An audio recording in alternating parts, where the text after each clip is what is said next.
here. Go to the App Store and search for The Contender. That's Contender with a K.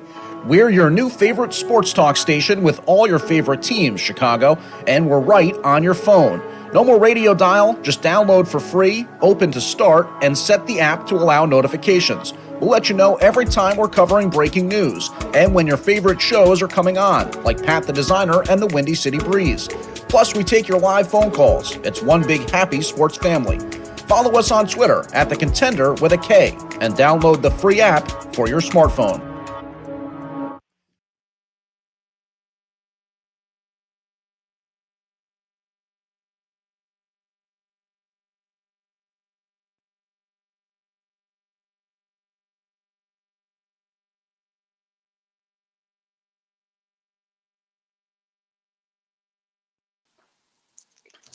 It is 8 o'clock Eastern Standard Time, and that means it is the Sunday edition of Contending Football.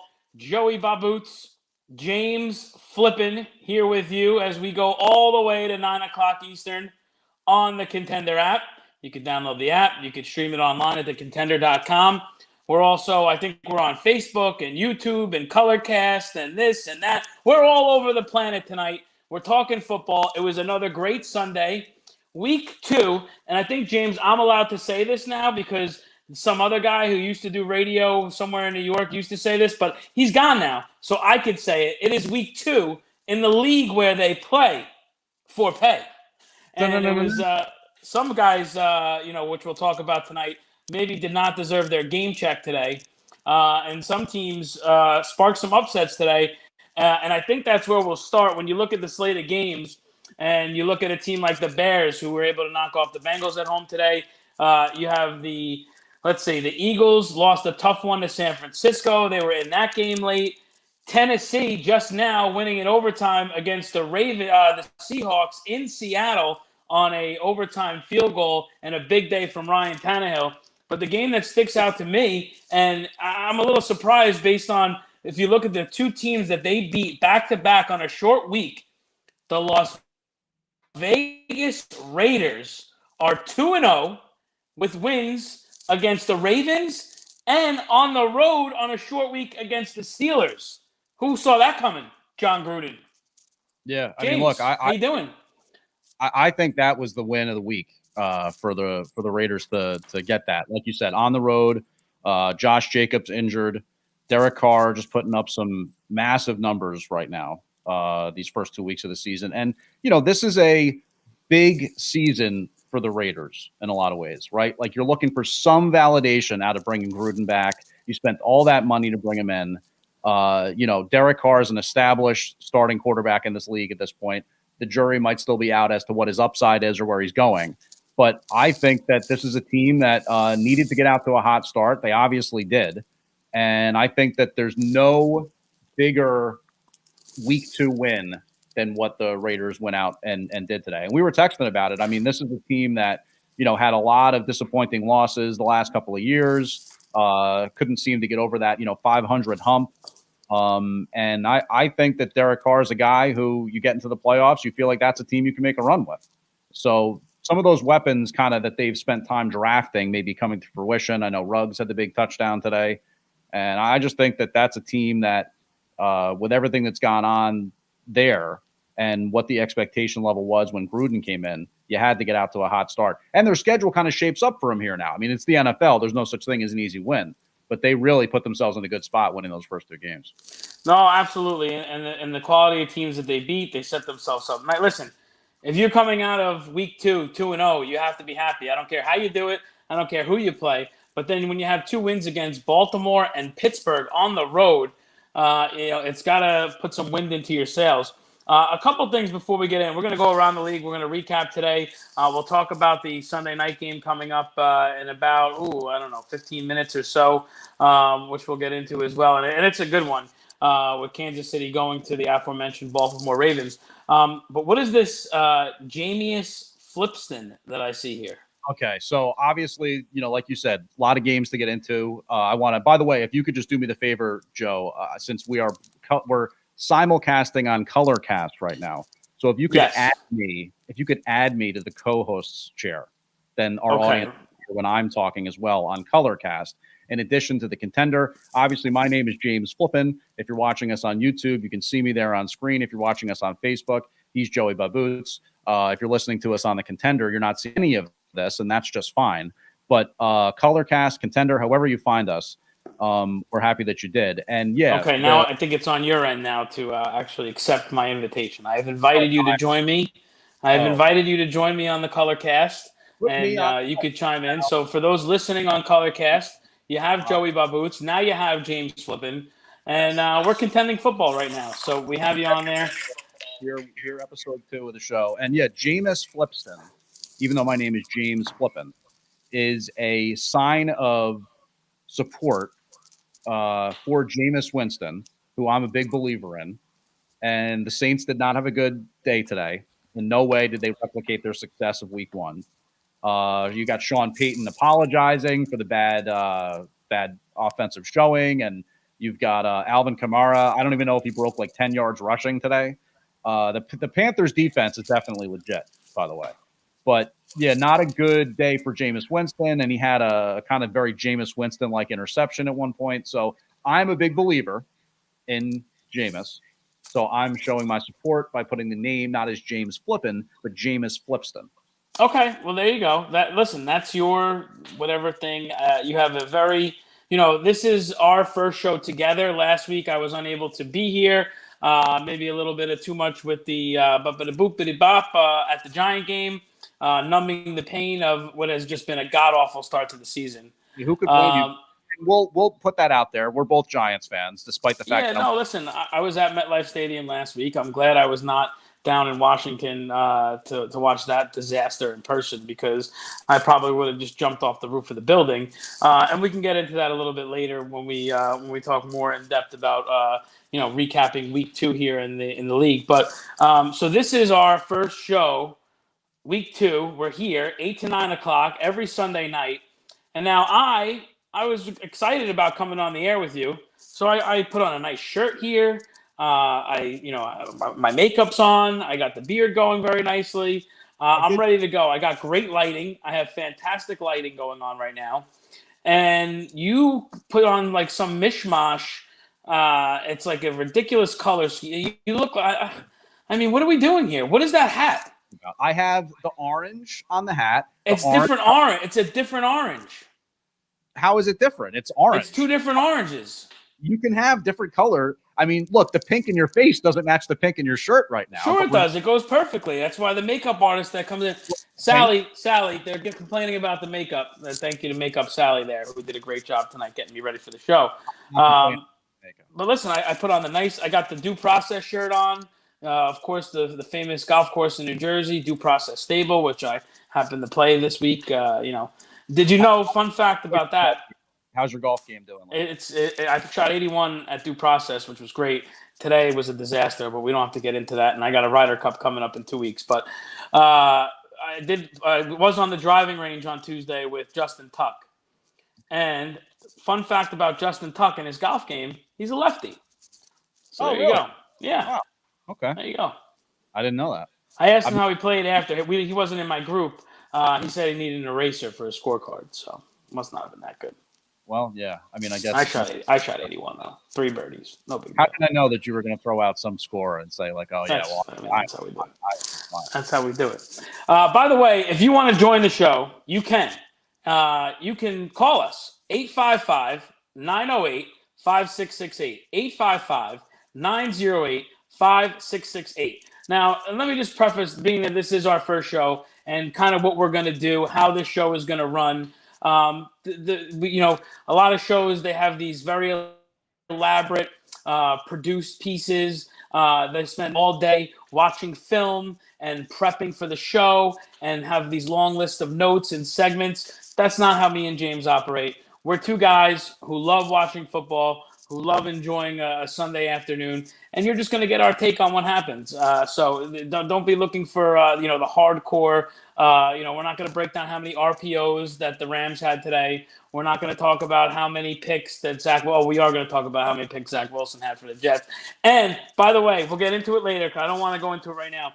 But imagine being a Jet fan and watching Zach Wilson and then turning on your phone or putting on the Panther game and seeing Sam Darnold have a really great day for Carolina. Well, yeah, I think a lot of Jets fans, at least the ones that I spoke to, of course, they're so PTSD'd out at this point that they're just grasping at straws and hoping for anything positive. But a lot of the Jets fans I spoke to before the draft weren't exactly thrilled with the notion of, moving on from Darnold and bringing in a brand new quarterback. Now, this is something that, and again, we're not going to make it all, super New York centric because obviously we love our Chicago audience. We've got David Schuster coming on in 20 minutes, a longtime Chicago journalist, to talk about the fact that Fields got into the game today and that Dalton's a little banged up. We'll allude to that Thursday night game, not just from a Giants perspective, but also the WFT perspective.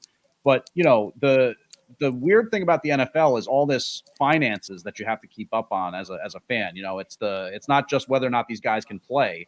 It also comes down to, what's their contract, how many years are left on the rookie contract, the 5th-year option, and all this kind of stuff. So, that becomes part of the equation when in a quarterback's opening years, if you don't do well, and if you kind of feel like he's part of the ongoing development process, then I think there's this predilection to kind of move on because it's like, oh, well, we got to get somebody who's cheap and in their rookie contract. How many more years do we have with Darnold until he hits that agency? So, by the way, there's some kind of crazy noise going on your end. Like it sounds like somebody's like eating popcorn. Well, I have this app that we're on. I don't know how to mute it. I don't know how to, like, it's on my phone here, and I just can't get you to stop talking. It's not that. I know I'm having the same problem with Colorcast.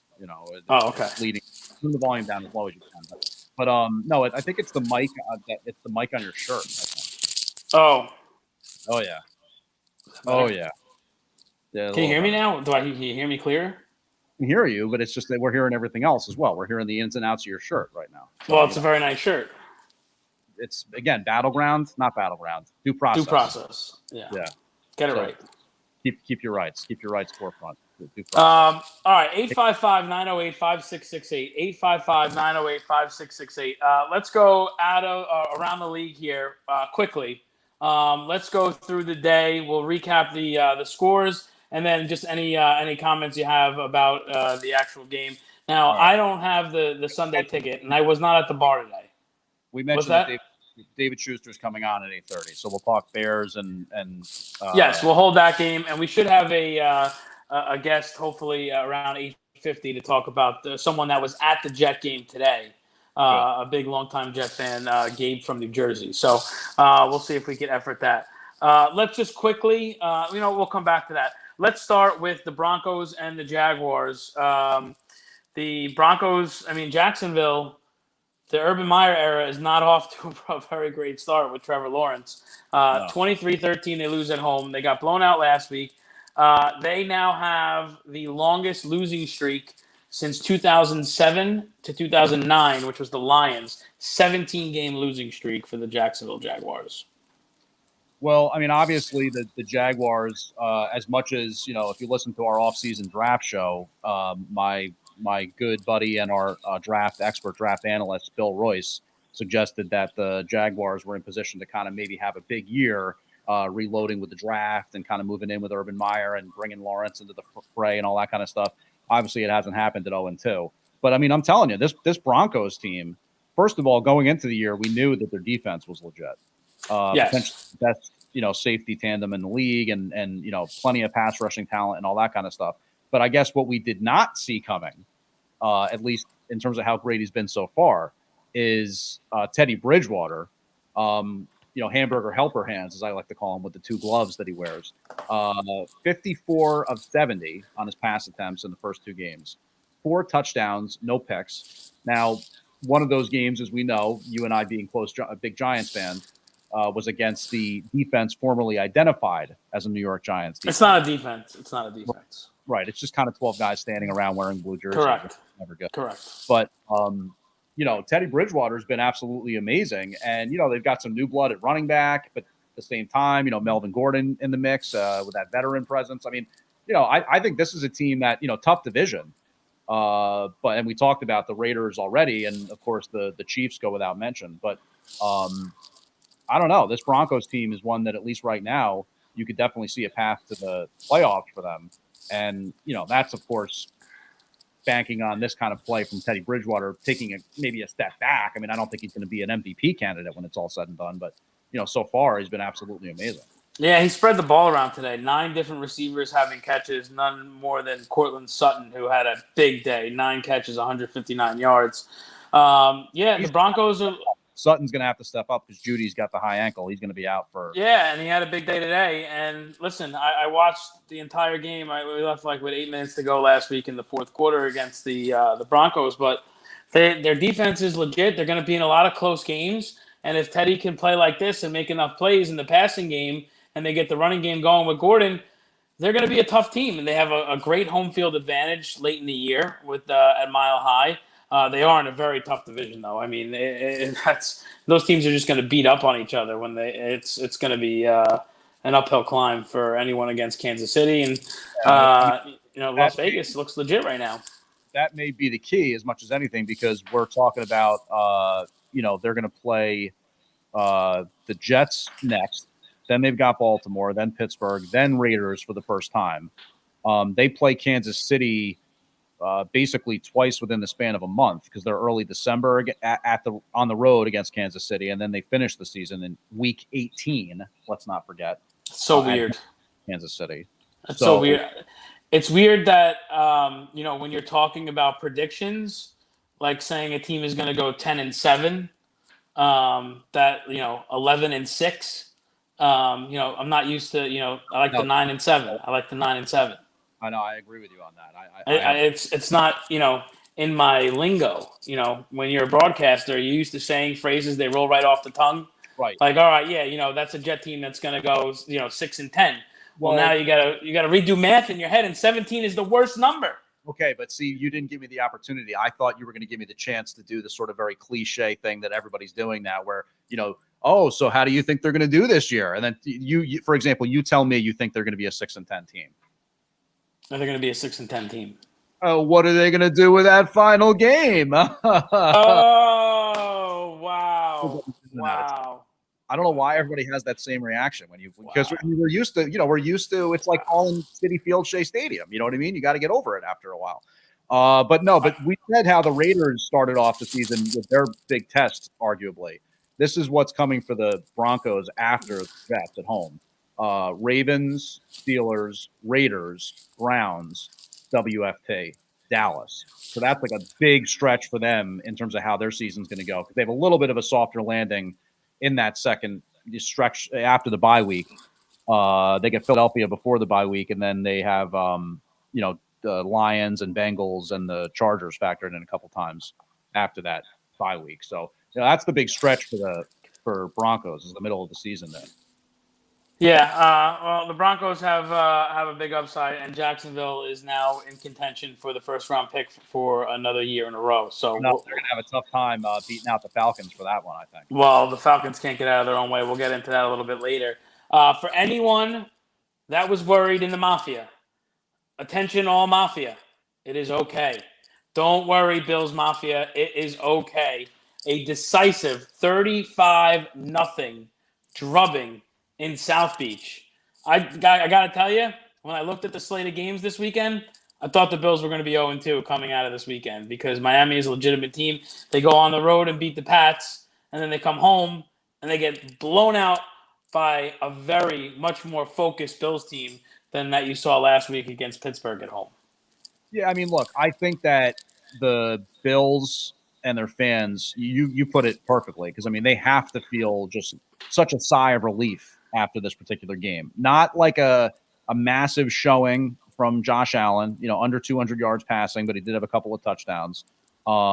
Good game for Stephon Diggs, but not like a monster game. Actually, Devin Singletary really got it done on the ground. But, yeah, the Dolphins and just everything with the AFC East right now kind of feels hard to figure, because I thought this Dolphins team was one that, geez, with the cable already. I don't know what you want me to do here. It's just awful. You want me to take it off? But then you're not going to be able to hear us. I'll hear it. Let's try it. Let's try it. Let's oh my God. Because it's so distracting. The fact that your microphone is wrapped in a piece of tinfoil that it might not be worth whatever we're gaining out of it. So you can hear All me? right. So I hear you.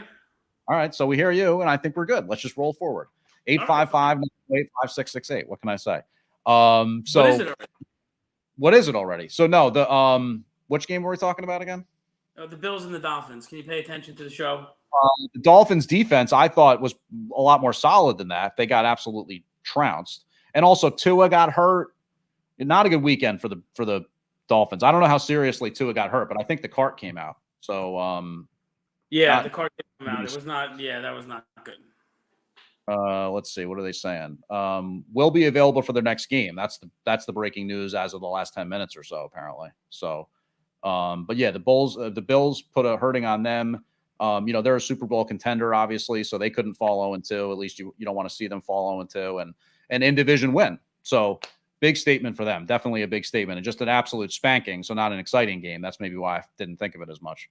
No, the Eagles needed a late fourth quarter stop to try and get the ball back with a chance to score against the Niners. They were unable to do so. Very pedestrian game for Jalen Hurts after the big win last week. I will tell you, though, the Eagle defense is very good. They have a very good front seven this year. Yeah, well, I mean, look, they seem to consistently put that together as a team. A good, strong defensive front, whether it's anchored by a guy like Cox or, obviously I saw Alex Singleton stuff the stat sheet today with tackles. I think the Eagles are, as much as anything, a tough to figure out NFC East team. You know what I mean? Like we see the Cowboys get their record even out today, and we know how good their offense is. Their defense played much, much better today against the Chargers. The Eagles, obviously they had an absolutely dominant showing week 1 against the Falcons, and that's kind of a tough measuring stick. But yeah, I would say that the fact that the Eagles played hitting the road this summer, not all 5G networks are. There you go. We got a little pop up there. How you doing? Ad popped up. What are you going to do? You know what I mean? I thought I had that muted. I'll ask you later while you're running, James. I'll ask you later while you're running, right? But no, the thing with the Eagles, tough to figure out. No, brand new coach, basically a rookie quarterback, not a second year, but his first year starting. And the defense, like you said, you think that they're going to be a solid unit. They're as much in the mix as anything. I mean, between WFT, Dallas, and Eagles, just because of how well Hurts played in week 1 and some of the other things they've got going on. It's going to be tough. It's going to be tough to figure that out. We both know that you can put the Giants in the back burner. That one, unfortunately, is they don't exist. The season's over already. I mean, they might as well tank. They refuse to win a game. Maybe they'll draft a running back in the first round next year. We'll see. It's worked out well for them. 855-908-5668. We got David Schuster coming up in about 7 minutes. We'll break down the Bears and Fields getting some playing time as Chicago gets a big win over Joey Burrow and the Cincinnati Bengals over at Soldier Field. The Rams survived the Colts. The Colts, who are a team that many thought maybe would be, in the mix in that AFC South, they are 0-2 now, and they lost a close game to LA, and the Rams are right where we thought they'd be. They're 2-0 through 2 weeks. And Carson Wentz got injured, which is obviously no surprise. Well, he always gets injured. He just can't seem to stay healthy. His ankle obviously is like a bad ankle twist, severely twisted is what it looks like for Wentz. So you figure even if it's not the high ankle sprain variety, he's going to miss at least a week or two. And part of his game is his kind of mobility and ability to show some escapability in the pocket. So that's not good. But yeah, I mean, I don't know. The Colts team, how many carries did Jonathan Taylor get today? Because I had it up here. Hang on a second. Just from a Rams perspective, and obviously the Rams defense is incredible. So I mean, after the trade, Stafford 2-0 in LA. Oh, I loved that trade. I loved the fact that that they picked up Stafford. I've always felt like Stafford was a guy who should win a Super Bowl one day. And he should. He would be able to do it in Detroit and finally bring them one, but or at least play for one. See, Jonathan Taylor, like 15 carries.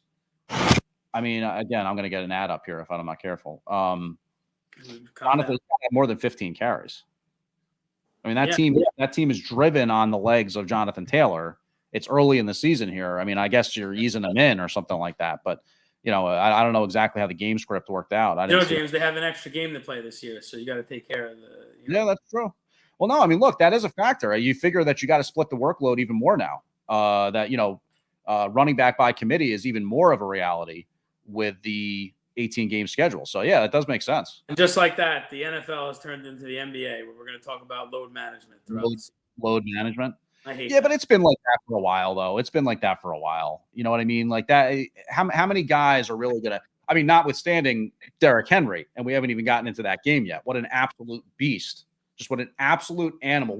And you know what? I really have to – I don't think I had the opportunity in any fantasy leagues this year, thank God, because otherwise I would just have to be, really questioning myself. But I went into this fantasy season saying, if I get the chance to get Derrick Henry, I don't care what pick, if it's pick 1, pick 2, and it's supposed to be Dalvin Cook and Alvin Kamara or Christian McCaffrey or whatever. I mean, this guy, Derrick Henry, just continues to produce. And it's just incredible. I mean, the guy is just – there's no other running back in the league like him. I mean, that was your guy. Did you draft him? I didn't get a chance. Oh.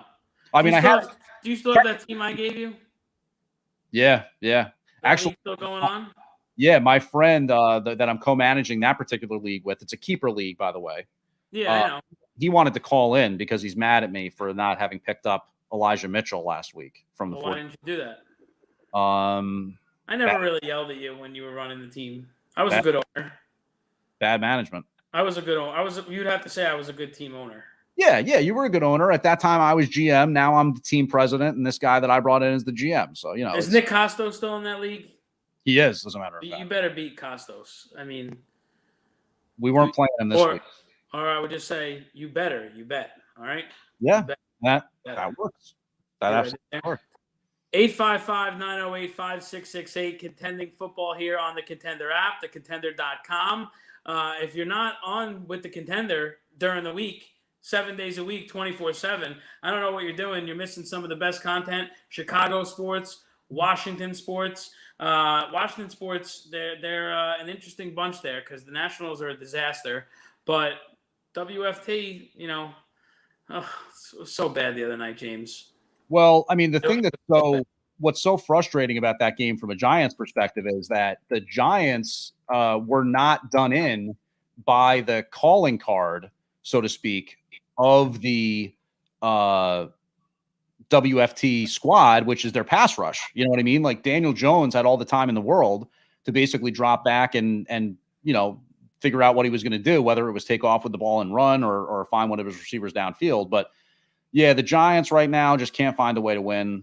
I don't know what else to say about them. Look, the phone lines are open. We're going to have David Schuster, a longtime Chicago radio guy, on here in a second, and we'll talk a little bit about the Bears game today. They get the win. Justin Fields entered the game late with Andy Dalton getting a knee injury. Looks like it's some kind of a sprain. But the phone lines are open at 855-908-5668. And just for a second here, we'll squeeze in a call before we talk to Schuster. And we'll talk to Fat White Jet, who joins us on the line. What's going on? Hey, how you guys doing? With the Derrick Henry comment, he is good, but McCaffrey, he can do everything, and he's better outside the backfield. But that's not why I was calling. I was going to see you guys' opinion on the Jets and how you thought about Mormon Mahomes there.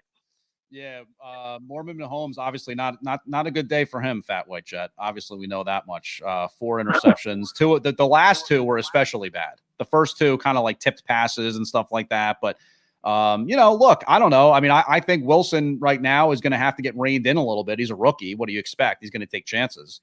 But, yeah, I mean. And that's what I love because it kind of reminds me of a little Brett Favre. Yeah. He won the Super Bowl, but been the 2, and he takes chances. What you need. I don't think we got the receivers, but this week the offensive line looked 10 times better. I'll tell you that. Hey, Fat Boy, let me ask you a question. Right now, after 2 weeks of the season, if you needed to pick a quarterback for the next 5 years, do you take Mormon Mahomes or do you have Sam Darnold? Who do you want right now on your roster? I take more Mahomes. There's nothing about Sam Darnold. He's a California. I'm not too fond of them, and they haven't worked out too good for the Jets. I mean, Sanchez made the two championships, AFC championships, but I like them, but California quarterbacks ain't my favorite, and I think he's got something. You saw him move in the pocket, and he was getting pressure, he was like a running back. So I think that he's got potential, and he's not afraid. That's what I want. I want someone that's not afraid. I want better play calling as well. It'd be nice to have a kicker that's not a punter and vice versa and all that, which is going on as well. But Yeah. I think he showed potential, to be honest. Yeah, no, look, I agree. I mean, I think that what you saw out of Wilson, at least in week one, was a guy who was not afraid to take a hit and keep on ticking. And, look, that's part of it in the NFL. Anytime you're going to get your baptism of fire as a college football player coming into the league and you take a few big hits and you're still up there, taking snaps. Yeah, and you're not saying that you thought you saw ghosts. Call Fat White Jet. Call back. Fat White Jet will be back on the show for sure, but we're going to get Schuster on here in a second. So I'm sorry, Joe. Go ahead. I said the most important thing about Zach Wilson that you have to be relieved as a Jet fan is that he didn't say he saw ghosts today. Yeah, so I saw that. We already used that headline, I think, where they said, "Oh, Wilson seeing ghosts." Yeah, there you go. Arnold on the hot mic. All right, 855-908-5668, Kontending football. Do we have our guy Schuster on the line? Yes, David Schuster, a longtime Chicago radio guy who's now a Contender contributor. And let me see if I can just change the view here a little bit so that we're not well, I don't necessarily want to do that. Well, make you smaller because whatever you're wearing right now is hideous with that color scheme. I mean, and what's with the plant? I mean, really, what's with the plant back there? The plant is a very inviting backdrop. I feel it's saying there's a lot of verdant things going on with this setup right now. A lot of growth, a lot of new. Is that a ficus? It's actually a money tree. Oh, okay. So it's like a Johnny Manziel money tree. Oh boy. Oh, and Johnny Manziel. How about that? I'm repping that it's with the Browns. That's the whole tie-in. Here we go. Kontending football on the air.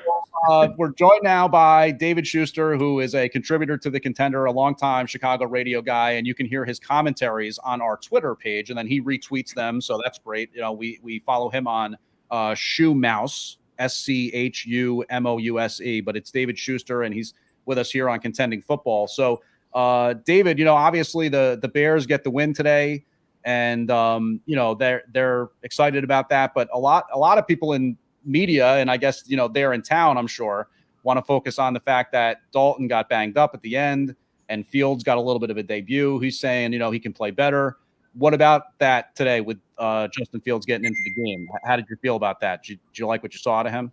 Well, he said it, not me, although I would have said it also. He needs to play better. He better play better. He wasn't all that good, to be honest with you guys. I mean, I'll just give you his numbers, and I'm sure you have already.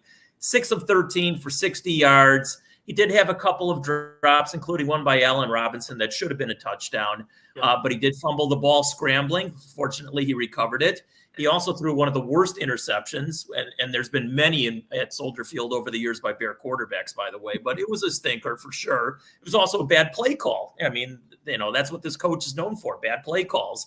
At the end of the day, his quarterback rating, 27.7. Not very good, guys.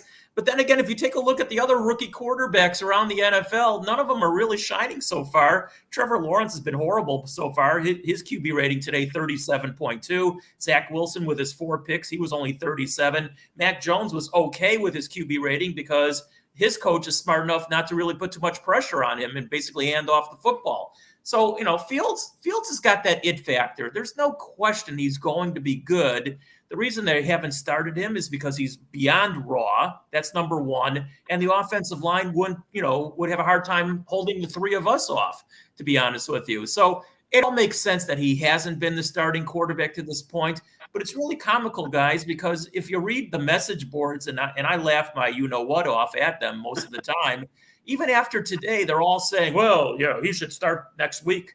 Well, he'll start next week if Dalton is not ready to go. And we'll find out more about that over the next couple of days. he's just going to have growing pains. Eventually, he's going to be the Bears quarterback for a long, long time. But I wouldn't throw him into the fire. He's just not good enough yet. Dalton knows the offense, and Dalton's a veteran quarterback. I mean, it goes without saying. David, one of the things that I've seen watching these rookie quarterbacks over the last 2 weeks, and I saw it with Fields today, and I don't know if it's kind of a combination of both, having a weak offensive line, but how hard is the transition now more than ever with the college game where they're basically taught to run when you can, and the NFL game where you're only going to make your money if you can stand in the pocket and deliver the ball down the field. That's how the Rodgers and the Bradys and, you watch these guys just stay in there and take hit after hit, but they get the ball out quickly and they're on the money. Yeah, he doesn't get the ball out very quickly. I mean, Andy Dalton definitely has that over Justin Fields, at least at this juncture of both their careers. It is funny, though, Joey, because really the biggest play, along with the other pick six return for touchdown by Roquan Smith, the other big play of the game was Fields scrambling for a first down when the game looked like it was on the line very late. And that was after he had thrown the interception, giving Cincinnati one last chance. I watched Fields in college, and he was very accurate with his passing. But, he said something really stupid in the preseason. He goes, well, I don't think it's any faster, the pros than the colleges. He's out of his you-know-what mind. I think he'll learn very quickly, and today was another lesson in that. It's a big difference between college and pros. He's got a long ways to go. But again, he's got that it factor, guys, and I do believe in time, not just right away, in time, he's going to be really good. He's got to get an offensive line that supports him, though. Yeah, that makes a lot of sense to me. I mean, obviously, that's as far as some of these quarterbacks can go, is how much their offensive line can do for them. And then obviously that opens up playmakers and all that kind of stuff. We're talking with David Schuster here on Contending Football. I'm James Flippin, my co-host Joe Curci, and we're talking about the fact that Justin Fields got into the game today, not just as a one-off, but Andy Dalton's dealing with some kind of a knee injury there. So I'll put it to you this way, David. The show that you've come on here with before on the Contender, the Windy City Breeze, they're our Chicago guys. Right.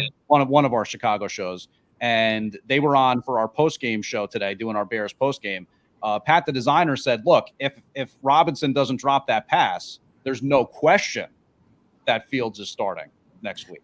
No, I wouldn't say that. I really wouldn't say that. I think if Dalton is healthy, he'll again start the game. Listen, Dalton didn't do anything wrong while he was in there. I mean, it's a boring offense when he's the quarterback, but after Cincinnati won the toss and deferred, he led them right down the field. And I mean, what a rare sight, almost like Haley's Comet when the Bears score on their first possession.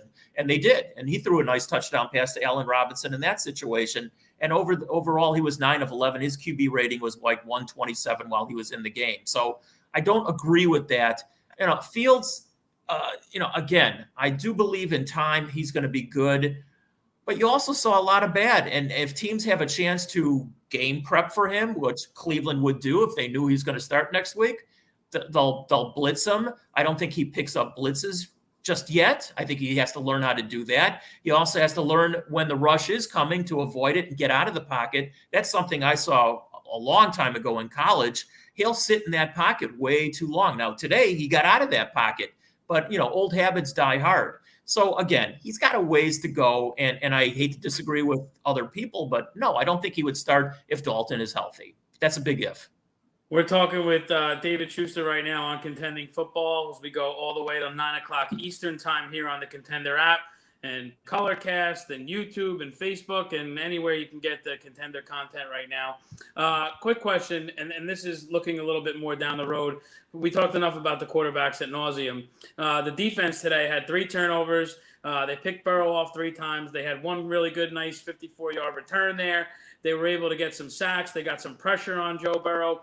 Is this, I know it's early, is this that traditional Bear defense that can hold a team to under 20 points week in and week out to at least give whoever's playing quarterback a chance to manage the game and put up a couple touchdowns?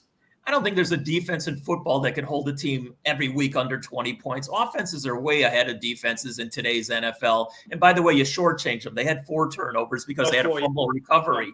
And the 3 interceptions, guys, I don't know if I've ever seen this or ever will again, on 3 straight plays by Joe Burrow's pick. One of them being a pick 6. They also had 4 sacks. They won the game. It wasn't anything that the offense really did, to be honest with you. But can they do that on a consistent basis? I don't know. Khalil Mack had one of the sacks today, but honestly, that's about all he did today. You don't see him around the ball. And there was some people speculating after the game, maybe he's got an injury that is still carrying over from last year. Although Robert Quinn, oh my God, I think he equaled his sack total of last year with one today, although he had a stupid penalty, hitting somebody out of bounds. And these refs, and I don't know how much you talked about this, they're so yellow hanky happy throwing that flag all over the place. And there was a couple of taunting penalties, one on each team today. So, it's become like the NBA where you can't have any fun in this sport anymore. It's sort of sickening. Talking with David Schuster here on Contending Football, and David, longtime Chicago sports guy, radio guy. He does weekly commentaries for us on The Contender, which you can listen to on our Twitter page at The Contender. And again, that's Contender with a K if you're listening somewhere that doesn't have the logo on it. So, David, just as a guy who's watched sports for a long time and has seen a lot of rookie quarterbacks, Joe Burrow's not a rookie anymore, but what do you think about him? You have a long-term bullish outlook on him. I mean, dealing with his own knee injury there, obviously, but what do you think about Joe Burrow? Well, let's face it, he was really good and might have been the rookie of the year last year before he got injured, before, Herbert, overtook him, at the end of the season. And let's face it, I mean, the guy was so good in college that he was just a can't miss prospect. And that's why he was the number 1 overall pick. If he gets surrounded, and that's a big part of today's NFL. You got to be surrounded. Look at the Carolina quarterback. I don't think Carolina's a great shakes, but all of a sudden he's 2-0 after getting out of New York, which might be the best thing that ever happened to him. Yeah, I like Burrows a lot. I think the NFL might be, and Tom Brady, by the way, 5 touchdown passes. He doesn't want to relinquish anything to anybody. But I think this might be a golden age for quarterbacks around the league. Guys in their first, second, third year. We're talking about, Murray out in Arizona and Mahomes, obviously, has only been in the league a few years. And add in all these rookies and all the ones that I said have poor QB ratings, they'll all be good in time too. And Fields included. So I just think this is a golden age. But an answer, and I sort of went windy here, an answer to your question, can the Bears hold people under 20 points every week? No. I don't think anybody can anymore. I just don't. David Schuster's hanging with us here, and we're talking some week 2 NFL action. As far as the Bears are concerned and where the rest of the season is going to go here for them, obviously a lot of that's going to be contingent on what happens maybe with the quarterback position and if Dalton's going to be healthy and where that's going to lead. But, what do you think in terms of the rest of the team, what you saw today? Like, did you think Montgomery was showing his same level of explosiveness? Does the offense need to feature him even more? I mean, what are the next few weeks going to be as far as Chicago Bears land other than, let's say, focusing on the quarterback situation? All right. Well, first of all, they play at Cleveland next week. I do believe they play at Cleveland next week, if I'm not mistaken. And Cleveland is an explosive offense, so it's almost like you're going to have to match them. And correct me if I'm wrong, because I didn't really look at the schedule. I think they do. I'll check, but I think that sounds right to me. Okay. If they play at Cleveland, Cleveland's got a very explosive offense. You're going to have to match them. And so you can't put out the stodgy offense that you did against the Rams in the opener when they relied on Montgomery. And he was really good in that game. No ifs, ands, or buts. He wasn't bad in today's game. He certainly wasn't as explosive as last week, although he had a couple of big runs late. And again, it sort of depends on that offensive line. It's very, very patchwork. When you dust off a 39-year-old left tackle who used to be really good in Jason Peters, and you're expecting him, to open up holes, which I don't think he really did today, then you're sort of in trouble. So again, I hate to say it, not only for the quarterback, but for David Montgomery as well, it sort of depends on the offensive line, and that's not a strong point of this team, not even close. Yeah, and this team needs to figure out things fast because, you look at the Browns game, and then they play Detroit. Then they have Vegas, Green Bay, Tampa, San Francisco, Pittsburgh, Baltimore, and then another game against Detroit. That is not an easy schedule to start off your season with. What was the song by Foghat? Trouble, Trouble, or something like that? Yeah, when you look at that schedule, it's trouble, very shortly. In fact, I think the Bears had the hardest schedule on paper. It doesn't bode well. Again, Justin Fields, the fans clamored for him today, and now they got him, and we'll see for how long, pending on Dalton's injury. The funny thing is, Dalton didn't get injured by getting hit by anybody. He scampered and actually showed some speed. I didn't know he even had that, being so long in this league. and he sort of like tripped over the out of bounds marker, if you will. And the first they called him questionable, then they called him doubtful. And, once they do that, he's not coming back into the game at all. So a lot of things hinge on him going forward. But again, I do believe Justin Fields, he's talented enough. He's got a lot of things going for him. It's a learning process. It just is. The quarterback's the most important position in all of sports. So, in due time, I think he'll be good too. All right. That's the voice of David Schuster, one of our contributors here on The Contender. You can follow him on Twitter at Shoe Mouse, SCHU Mouse, and that's David Schuster. Listen to his commentaries also on our Twitter page. David, I know you got a podcast that you got to record tonight. We appreciate you hopping on with us. We'll get you on another time. All right. Anytime, guys. I'm always available. Thanks, David. Right, appreciate it. There goes David Schuster. The phone lines are open up here as we get back to our regularly scheduled programming. It's 855-908-5668, 855-908-5668. So, yeah, how about that? I mean, Justin Fields, the future there in Chicago, but maybe not right now. The Bears have one good thing going for them. They do have the toughest schedule on paper this year, but January 2nd, week 17, they play the Giants at home. So they start off the next year with a cupcake game. There you go. Yeah. So they'll be 1-0 in 2022. It's not guaranteed to be a cupcake game because the chances are the Giants will make the Chicago Bear fans sweat it out and think that somehow in a horrific fashion, you could actually lose to the New York Football Giants. But then at the last second, something will happen to assure that that's not going to happen. So what did I see? Like over the last 5 years, the Giants have the worst record in football. Yeah. Isn't that amazing? I mean, look, we're paying the price right now. We're paying the piper to the football gods for the helmet catch, denying Brady the otherworldly figure, 2 Super Bowls. You're not supposed to do that. Not supposed to happen.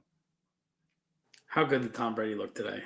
Oh, my God. I mean, look, that's what I wanted to talk about as much as anything. And we have some time here left on the show to do this. So I wanted to ask you, and I wanted to ask David about it. But, again, it was kind of a tertiary way to tie it to something that he would be, really qualified to speak on.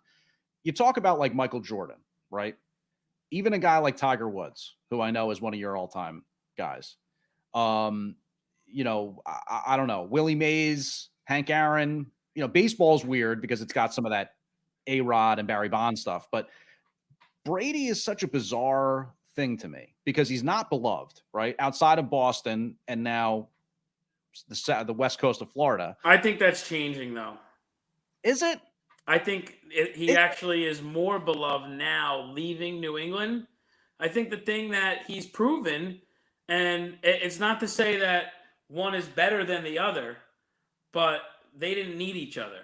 Brady is just as fine without Belichick as he was with him. I mean, it is uncanny.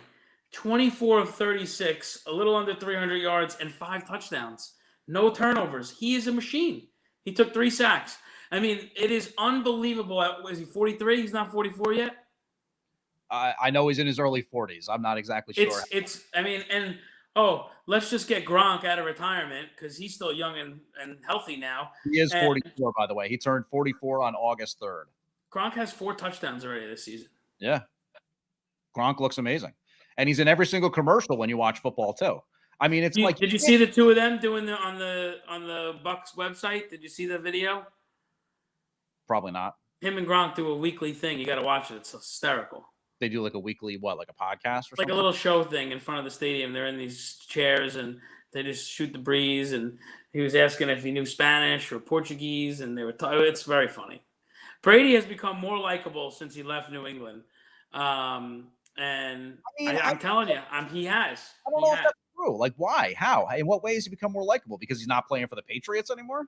Yeah, I think that has something to do with it. I mean, they were the evil empire, and he was scorned. They wanted to run him out. They were done with him, and now he's rejuvenated in Tampa, in sunny Florida. As many folks from the Northeast, they go down to the west coast of sunny Florida, and they rejuvenate their lives, and that beautiful Florida sunshine gets them going, and they flourish. They thrive. But how is he scorned? Like, he was not there's all this talk, like, for whatever reason, guys like Brady, and all due respect to him, you know what I mean? Like, he's the all-time greatest quarterback, potentially the all-time greatest football player that's ever walked the face of the earth. So we'll just kind of put that out there and leave it there as a qualifier. But these guys that have these like ongoing chips on their shoulder. Yeah, that's why they're great. In a way, you know what I mean? That's why they're great. All the money in the world. He's so accomplished. He'll never not be considered the greatest quarterback of all time. Like, no one's getting there. Like, forget it. You know what I mean? Like, don't think that Pat Mahomes is going to somehow match his accomplishments or whatever. It's not happening. It's not happening. No. But part of that is because of what he did along with Belichick and the system that they developed in New England and everything that went along with it. Guys at wide receiver crossing over and playing defensive back. And this one's going to become an old world pass rusher because we identified just perfect when he's in this 3-point stance on the right side. It's a, metrics nightmare and all this kind of stuff. So, it was a great marriage, the two of them. And I just don't understand why, what's the big upside of him as a player for you as a non-Brady?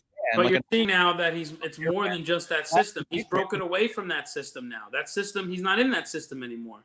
I'm not saying, no, don't get me wrong. But that's the thing about Brady. Brady and Belichick together, everyone hated. They were the evil empire. Then drama ensued in their relationship, which fractured, and the two of them couldn't stand each other. And Belichick didn't want Brady anymore. It wasn't just the fact that him and Belichick together. But that's why he left. That's why he left. So now he leaves. He leaves the evil empire. Now he's a new man in Florida. He's cool. He's on the boat. He's getting drunk. He's drinking tequila. He's throwing the Lombardi trophy. He is so much more likable out of stuffy. We're on to Cincinnati. We're going to do it the Patriot way. We're going to do it the Patriot way. Your perspective on it is that he's not, that he is now loved. Then yes. I don't really know what to say to that because I just don't necessarily think that's true. But I think he's more liked now. He's more likable. He's an easier guy to root for now. The dominant team anymore. I mean, although they pretty much are now, but they are because of him. He moved to a beautiful climate and a team that had like first round picks in the top 10 for like 10 straight years. They've got pass receiving talent out the wazoo. They've got tons of talent on defense. Everything from a cap perspective works out great for them because he doesn't take like what he would actually earn on the open market. And I don't think Gronkowski's making any money. You talked about him with the 2 touchdowns. It's just like, I don't understand. Like, I don't feel any sort of like, love towards him. Appreciation, of course. Nothing but appreciation. Yeah, but he's more likable now. He's allowed to be himself. He doesn't have to be this buttoned up Patriot shill. He's able to be Tom Brady. He's able to do these stupid videos with Gronk. He's on the boat. He's drinking the tequila. He's, getting dragged off the terminal. He is so much more fun. He's talking about Giselle, making fun of her. I want to play till 50. And not only that, he's winning and he's dominating and he's having he's already off to one of the best seasons in his career on pace. Just scary. I don't see anything stopping him from playing till 50. I'll say that much. I can root for Tom Brady now as a Tampa Bay Buck. All right. I could root for Tom Brady as a New England Patriot. I just don't understand why, like, the fact that he changed destinations. You're saying that like his personality changed that much or all this kind of thing. It did. And so here's a comparison. Okay. He changed teams and became more likable. LeBron, equally great in his sport, still a douche wherever he went. So nobody likes him. Mm-hmm. So, yeah, I don't know. That's the example. Kind of weird for the sport and for its legacy and just for everything that goes along with it, that he is not really a beloved figure in the sport that he plays. Like, it's just not outside of the fan bases that he obviously, plays for. I don't see him as a super beloved figure. I think everyone is a closet Brady fan. Really? Now, Tampa Brady. Yeah, right. Not New England Brady. Two different people. Yeah, right. That's the point I'm trying to make. Yeah. All right. 855-908-5668.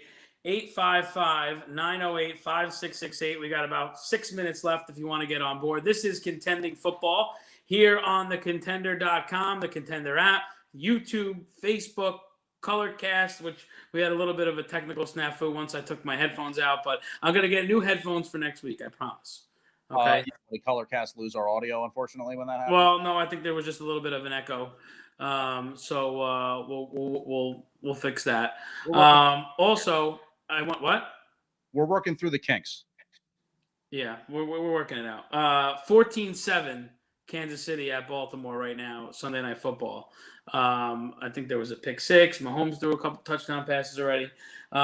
So you got that going on. Anything else big stand out to you? We touched on. I think we got to pretty much all the games. Oh, Dallas, and the Chargers. Dallas with a win on the road. I didn't realize 2 games on the road to start the season. At Tampa, a game that they could have won, and then they get the win. I mean, is there anything more symbolic of early September than the Chargers losing games by a field goal? Yeah, I mean, look, they're another one of those teams that you want to talk about being a Giants fan and having to deal with nightmare losses. That continues to be a MO for the Chargers, unfortunately. But yeah, I saw a decent amount of that game. I'm telling you, I love Justin Herbert. I mean, obviously they didn't get the win today. He's a guy who young, up and coming, rookie of the year, the whole thing. So it's not like people don't know how good this guy is, but I'm extremely impressed with him. I think that he's got, places to go and people to see for sure. But the Cowboys, look, I think that offense, we know how good it can be. And CeeDee Lamb, stuffed the stat sheet today. I still think he might be their best receiver there, even with what we saw out of Cooper in week 1. I think that if their defense is going to be able to play to the level, arguably even what we've seen the first 2 weeks, because I mean, they kept them in the fight against Tampa Bay in week 1. I mean, both teams were just kind of scoring at will there. But if that Dallas defense shows any kind of teeth, that really should be their division for the taking, especially now that Ryan Fitzpatrick's injured. We'll have to see with Taylor Heineke if he's going to be, maybe a long-term answer there, because he absolutely shredded the Giants, but that's not saying much. So, yeah, good win for the Cowboys. I think that's, a situation where their defense may be a little bit overly disrespected, because, it's been a solid unit going back a couple of years, especially under Garrett in that era. Obviously, they were not last year, but that's going to be the key for them, is how well their defense can play, how well it can match up with what they've got going on offensively. And look, Pollard, their otherwise backup running back, is a legitimate weapon for them. And, with him and Zeke as a 1-2 punch, not to mention their pass catching talent. I mean, that offense is just cooking with gas right now.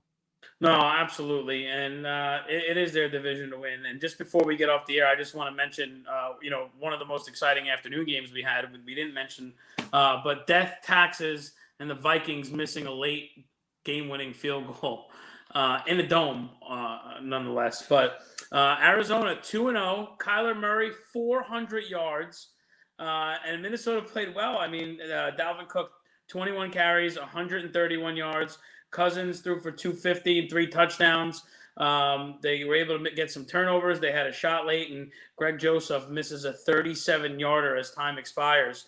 I will say, as a sports broadcasting nerd, as I am, and I'm not sure if you caught any of this Minnesota-Arizona game, James, but there's no question that this game was going to be exciting and down to the wire, because Gus Johnson is back calling NFL football for Fox. So great. So great. Yeah. Well, no, I mean, look, I didn't actually see that particular game, much of it at all, but I was just marveling at the box score when it comes to Kyler Murray and kind of just what he continues to do week in, week out. I mean, this is a guy that every other guy and what you kind of hoped they were going to be, so to speak, as this dual threat quarterback, he is that guy. You know what I mean? Like, he really does do it on a consistent basis as a dual threat. So we did it. You're excited? Well, I'm going to let you take us out, because I don't know exactly what time we're supposed to get out. I will. I'm just saying that we did it, and then I'm going to let you play us out. All right. Download the Contender app. It's Contending Football. I'm James Flippin. He's Joey Baboots. Peace.